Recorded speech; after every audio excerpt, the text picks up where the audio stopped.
Luke 16. And he said also unto his Talmudim, there was a certain rich man, which had a steward, and the same was accused unto him that he had wasted his goods. And he called him, and said unto him, how is it that I hear this of you? Give an account of your stewardship, for you may be no longer steward. Then the steward said within himself, what shall I do? For my Adonai takes away from me the stewardship. I cannot dig. To beg I am ashamed. I am resolved what to do, that, when I am put out of the stewardship, they may receive me into their houses. So he called every one of his Adonai's debtors unto him, and said unto the first, how much do you owe unto my Adonai? And he said, 100 measures of oil. And he said unto him, take your bill, and sit down quickly, and write 50. Then said he to another, and how much do you owe? And he said, 100 measures of wheat.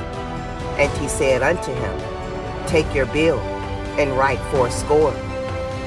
And the Adonai commended the unjust steward, because he had done wisely. For the children of this world are in their nation wiser than the children of light.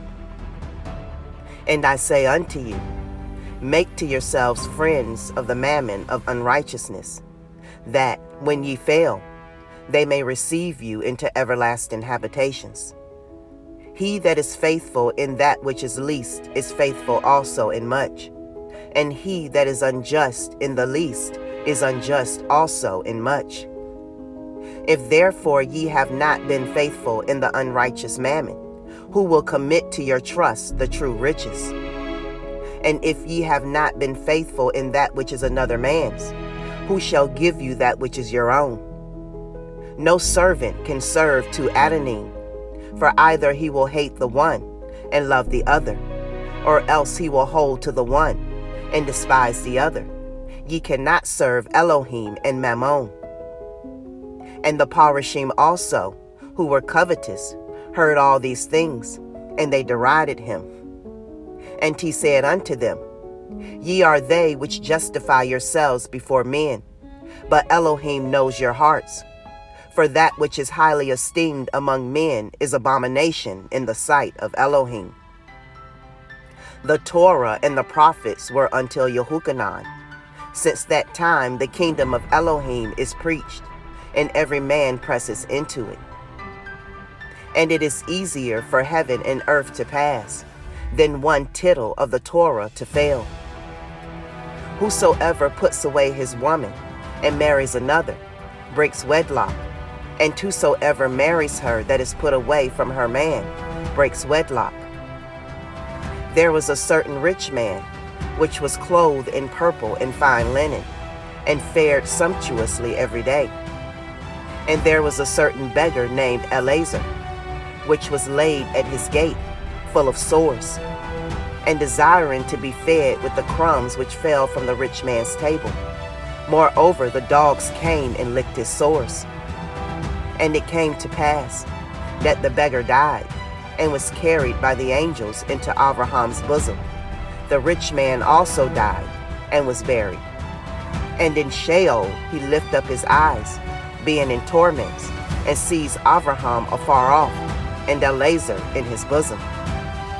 And he cried and said, Father Abraham, have mercy on me, and send Elazar, that he may dip the tip of his finger in water, and cool my tongue, for I am tormented in this flame.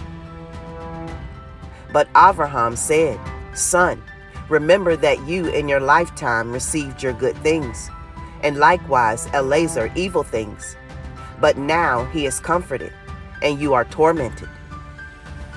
And beside all this, between us and you, there is a great gulf fixed, so that they which would pass from hence to you cannot, neither can they pass to us that would come from thence.